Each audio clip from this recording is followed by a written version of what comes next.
Hello and welcome to Global 9 Honors Screencast for week 15, which is December 14th through December 18th. This week will be all about Hinduism.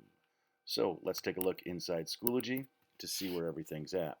Your course should look something like this, where we are into marking period 2 and click into the green folder for week 15. You'll see the self-paced folder where this video is located right here. And if we click into the Hindu major beliefs, you'll see that there's a pretty good amount of context back here. 3 paragraphs worth, some key vocabulary words like dharma, karma, reincarnation.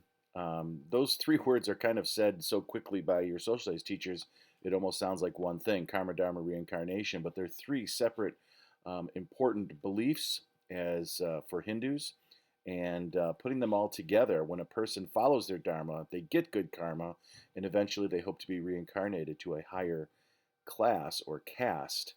That whole belief is called samsara, a word that we'll be using to describe a Hindu's belief. With that, I'm going to navigate over to our iPad so that you can see what this week's homework looks like. Here is a New Visions packet where there is some very basic foundational stuff about Hinduism.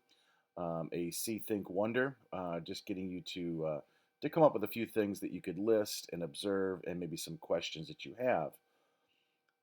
Moving along, there's this paragraph here in green. The word samsara is not on this activity. It actually should be. It's a good honors vocabulary word to use in social studies.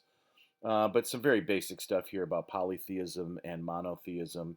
And I'm going to be talking about Hinduism being a polytheistic religion. And on the surface, that's true, but some would argue that it's actually monotheistic. Stay tuned.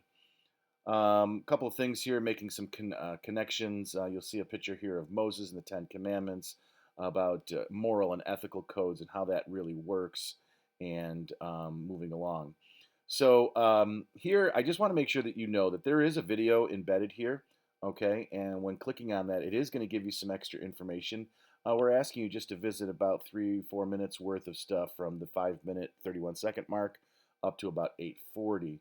So you're welcome to watch more than that, but in that area is when you'll find some things about these 3 different documents here that are super important, kind of like the Bible or the Torah or the Quran for the other holy faiths.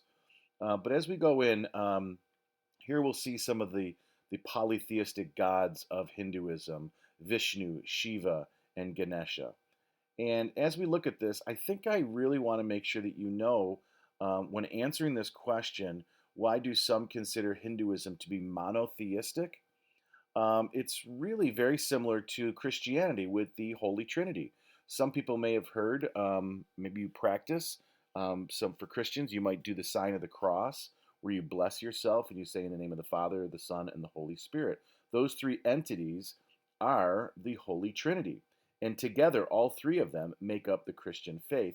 Well, in not so different of a way, Brahman is also going to encompass not only these 3 gods that we see, who are certainly the most popular of the Hindu culture, but there are thousands upon thousands of gods and goddesses that are worshipped throughout different regions of India and around the world.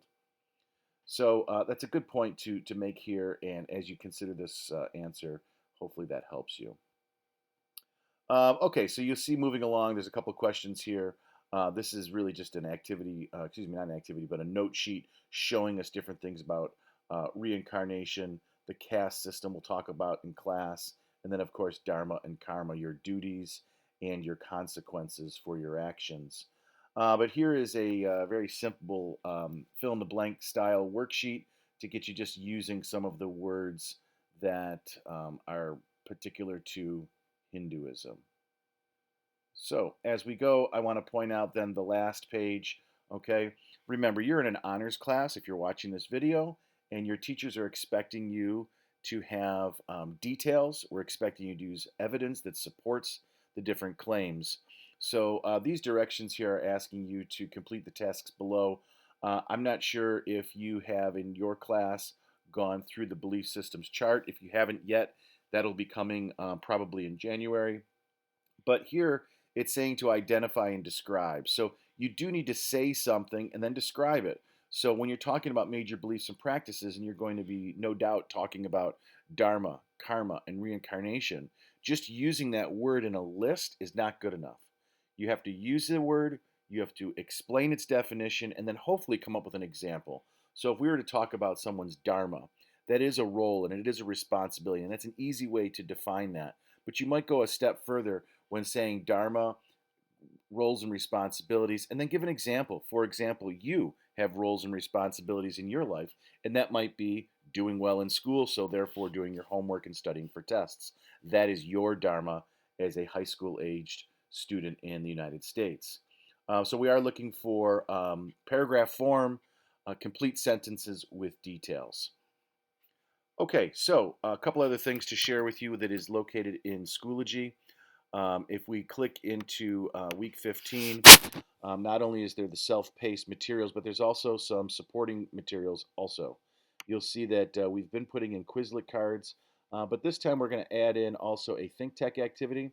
Your teacher might give you a different code, HEAT81. If they don't, I'm going to leave this open all week long so that people from any class can practice sorting out cards about Hinduism. And I happen to have Hinduism and Judaism. I have a student version of this open. It's a one-time activity. There's about 13 to 15 words per Judaism and then per Hinduism. And as you're dragging the words in, certainly that's what we would be expecting you to do. And you could double check those words by clicking on the box to see if you want to throw any of those words back if you make a mistake. By the time you're done, you could submit the pile and get a score. And we'd encourage you to practice. No doubt your teachers will be using this while in class. In Schoology, you could also go down to a deck of Hinduism cards where there are different study modes. We always try to point this out to you in the bottom right-hand corner. This is set up to be a matching game, which kind of makes it a little bit of a game. So that's good, but you could always change the study mode to flashcards to do some more specific study. We've also included a deck of cards for Judaism. So we've gotten to our second religion. One is monotheistic, one is polytheistic, and as we move through the course of history, we'll see that they are different, but there are still lots of similarities with the world's religions. For now, I hope this helps, and have a great week.